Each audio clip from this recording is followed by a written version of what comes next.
So moving on, I'd like to do a couple more visual inspections outside of the cab. We're going to look at our tires and we're going to look at the fluids that are on board. So tires, like I said, you can typically tell just by looking at the machine if the tires are starting to get a little bit low.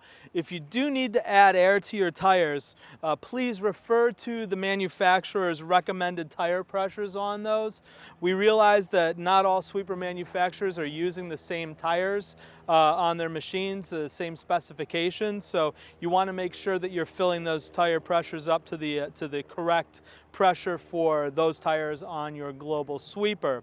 One of the reasons we want to make sure of that is that if the tires do start to deflate or get a little bit low, it can change some of the geometry on the sweep gear itself, and it may impact the way that your sweeper is performing and wear patterns on things like your dirt shoes or your brooms. We're going to talk a little bit about fluids now on the machine. So up front here, I'd like to point out, if you go ahead and raise your front nose cone, you'll see you've got your brake fluid reservoir right here for your master brake cylinder, and it gives you right here kind of the capacity that you need. Always check this off and top it off as needed. Also underneath the nose cone, you'll see you've got your washer fluid fill right here. Not a bad idea to top that off as needed as well. We'll close this up.